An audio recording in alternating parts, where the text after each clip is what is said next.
Hello, true duelists. My name's Craig Fee, and here are some of the things that made news this week. Oh, look, it's time to kill Edison again. Thanks, Konami, that's really cool. The results are in from the North American World Championship qualifiers, and Malice still can't win shit, even to this day. A structure deck in the OCG becomes an onboarding product of sorts in the TCG? What is going on? Oh my god, they killed Edison again! A third time! How many times are they gonna keep doing that? Welcome to the Yu-Gi-Oh! Update, and welcome to another episode of Konami doing its best to prove that it's an absolute dogshit company, once again starring everyone's favorite retro format, and also the only format to have ever gained a meaningful community in this entire game's history. Because Edison is once again Deadison, or more accurately this time, Time Wizard formats are entirely in North America, with Konami reportedly taking the time out of their day to piss off the entire community for truly no beneficial reason beyond, I guess, some kind of like superfluous unity between Master Duel and exclusively the North American TCG side of things, which, you know, Master Duel and the TCG in general are just so notable for how few differences they have, because they're both best of ones and they both, you know, have the same ban list. It's just so, there's so much unity between it. It makes sense to just keep them the same, doesn't it? Or something to that effect. I don't really fucking know. That's why we got Malice and Ryzel at the same time in both formats, right, folks? God, it just makes no sense, and it's just the decision now to torpedo Edison is the entire point that I'm getting to, because it's just what Konami wants to do today, apparently, or more accurately, a few days ago by the time this video goes live. So now that we're a paragraph and a half into this fucking video, let's take a look at some of the things that I'm actually talking about. To recap, a little over a month ago, Konami announced that it would be shifting Time Wizard events to time travel events at their premier events.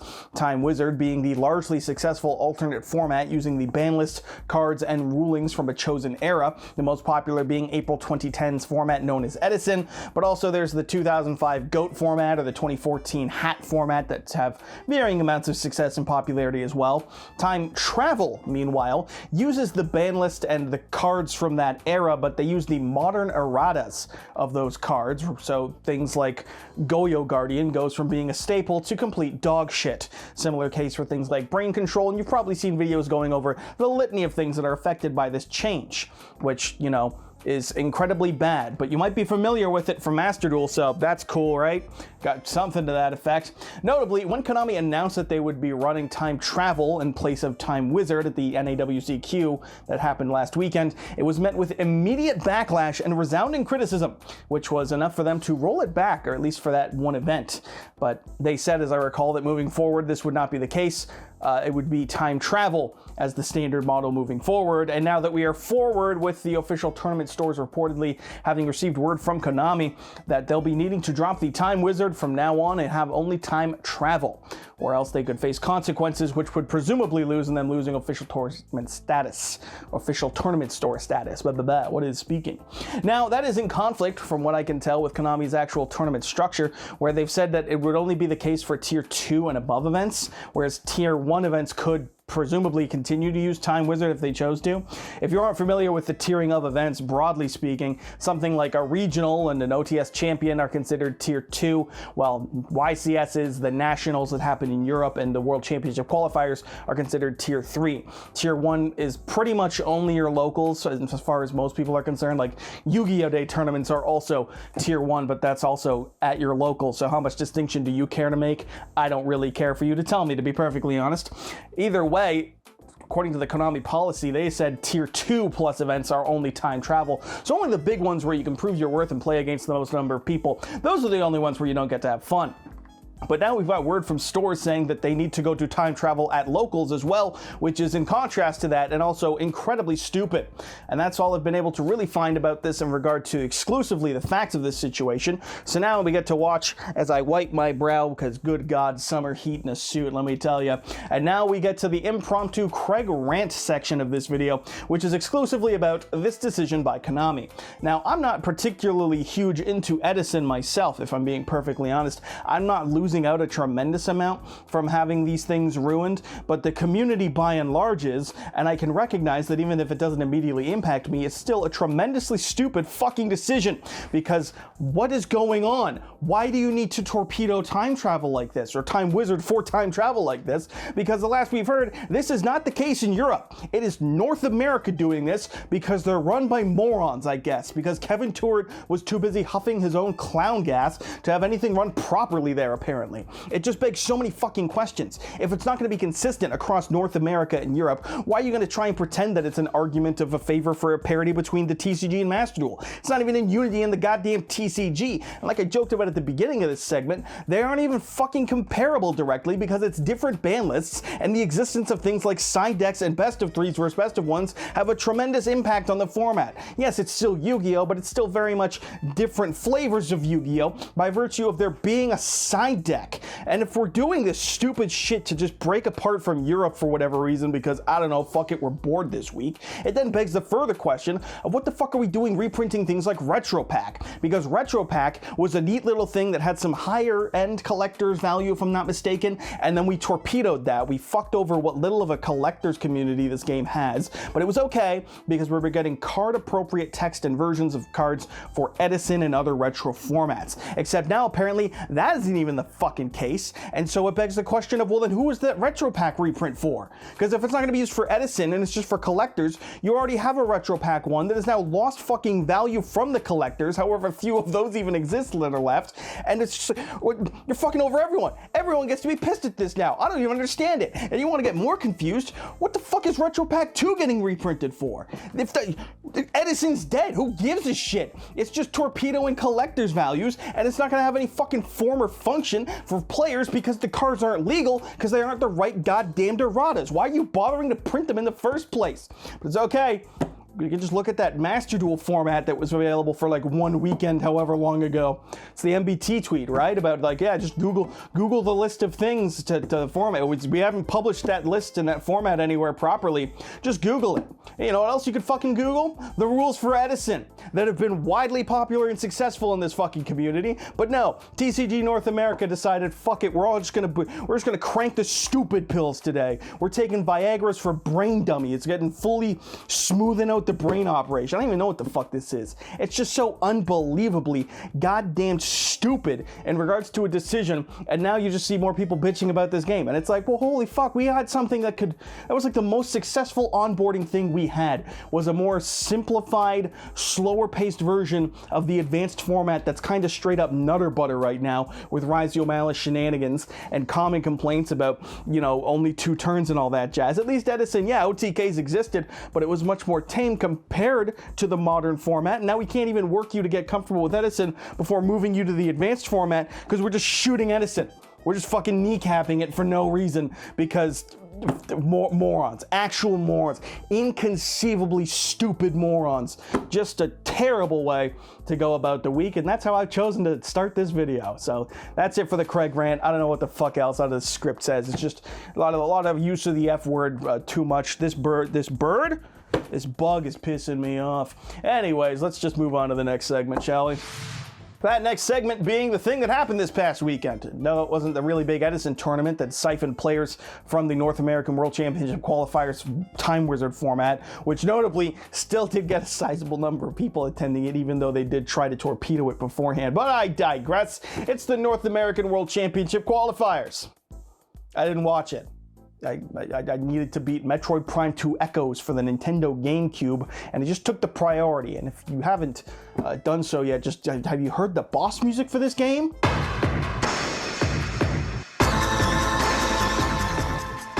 That shit is dope as hell. Of course I had to play that. Also, work obligations more accurately, but it's funnier to talk about how I played it fucking 2-decade-old video game instead, apparently.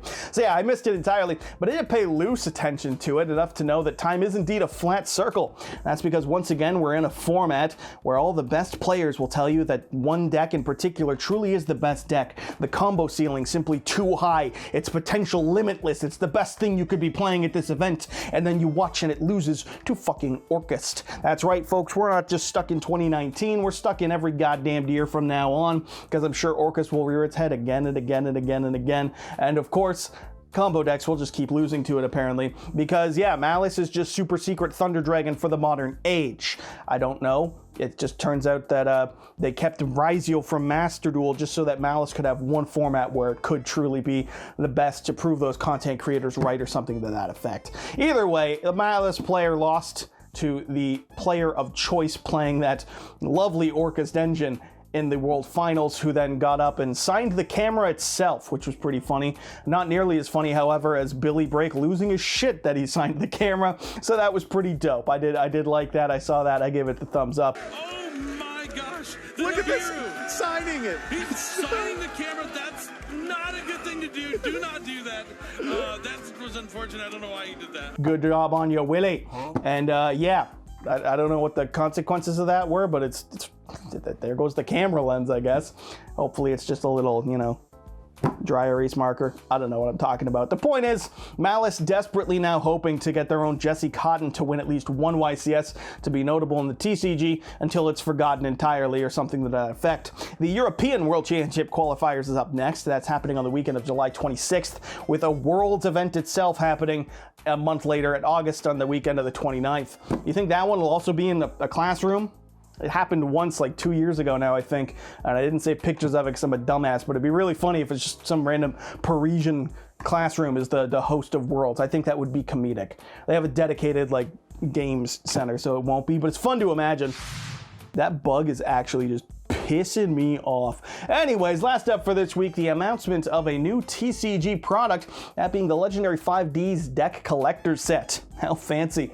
This is a 156 card set that'll be getting us the new OCG Junk Warrior support from that structure deck, or at least I'm confident enough to say that because it's got a Yusei deck with 8 new cards in it, and the OCG has revealed a Yusei deck with like 8 new cards in it that's coming out, so yeah. If I'm wrong, holy shit, that's unprecedented. Either way, this is not a traditional set. It's not something you'll be buying and pulling cards out of packs from. No, this is actually 3 pre-built decks with 40 card main decks and 10 card extras based on Yusei and 2 mystery signers from the 5Ds anime, and selling for $31.99 USD. And it's arguably worth it, maybe, copium, hopium, because it does have some reprints that don't entirely suck, or at least they named 2 cards. Bolcharmy Meowls and Imperm, which one of those is really solid to get a reprint, and I mean, Imperm's also still good to get a reprint of, but it's not quite as notable. And that's it. They don't mention anything else, so I hope that's enough for you. Time to spend it up! That was the catchphrase from that show, right? Either way, they do mention 5Ds themed cards in these not being one of, so at least those 3 pre-built decks will be somewhat decent to play, pick up and go right out of the gate. So maybe the staples will be lacking, but at least if the core deck is playing a strategy that makes sense, it will be so goddamn far above whatever the hell that stupid 2-player starter set was that I'm still mad some people tried to argue was decent. That shit sucked donkey dick from minute 1. Anyone who argued otherwise is an idiot. Do not at me.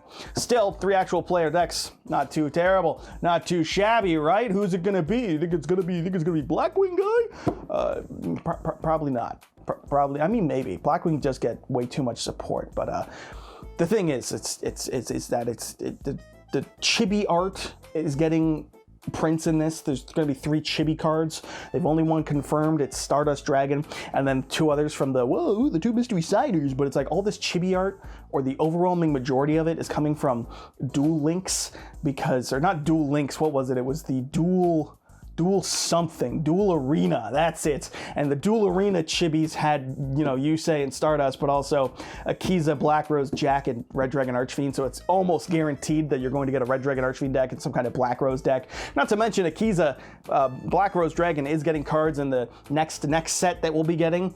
The Dude, literally, can't remember the name of that set, but I know it's DOOD is the set name, or the code on the cards anyway. So yeah, it's almost guaranteed to be Red Dragon Archfiend and Black Rose Dragon. So sick news, guys. We're getting another ultra print of Red Rose Dragon, but honestly, I don't care for how much that card costs currently, so a cheaper version of it won't be all too bad with me. What will be bad is these goddamned chibi cards, of which there's going to be 6, 1 of each of the Signer Dragons, and then 1 of each of the signer. I almost said tamers. Too much Digimon on the brain. One of the duelists, you say, presumably Jack and Akiza as well. And those make up the 151st to 156. So each deck has 40 main deck cards, 10 extra decks, and a bonus 11th extra deck slot of a chibi art, and then 3 tokens come in it as well. How fantastic is that? $32. Hope you don't like having money in your wallet, because Konami's coming for all of it.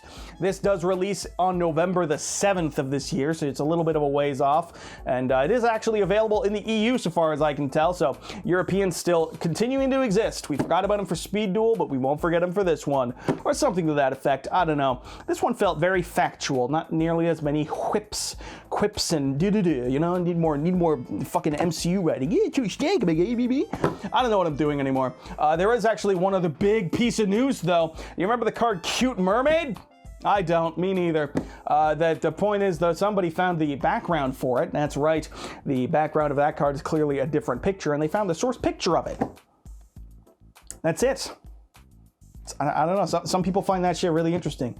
I'm pretty neutral on it. I'm not like heartbroken knowing this knowledge, but it is like, I hope this doesn't eat up, space in my brain that could otherwise be spent on something a little more meaningful than like Cute Mermaid has a background from like, I don't even know. Is this the same shit as like in Japan? There was just those like collections of just discs with just images on them that like every company used. So like Nintendo just threw all the little like square pixels of the picture of grass and then spread it out over Mario Kart 64, and now people are like, that dandelion is from image 3.28629432C, and it's like, we did it.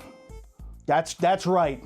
And that's what we have for Cute Mermaid now. So vanilla you didn't know existed, now it has its back. This is great. This is news. I am a genuine reporter. Day job, night job, life job. This is what matters to me. Get me out of this. That wraps it up for this week's update. As always, I've been your host, Gregory Fee. Go night. I don't know. Thank you for watching. Make sure you hit subscribe, make sure you like, make sure you comment, make sure you do a 4th thing as well, and that would be breathe, because if you don't breathe, you can't really do any of the other 3, so it's pretty important to stay on top of that.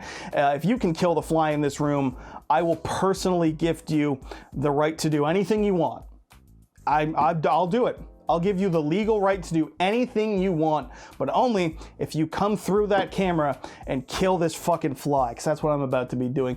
Either way, this is not the end of it. If you think this is the limit, we have not even approached the limit as of yet. We got more of these suckers to fit in here, and make sure you hit subscribe to see where that goes, to impress your smoking Italian wife, and best of all, to become a true duelist. It really is that easy, folks.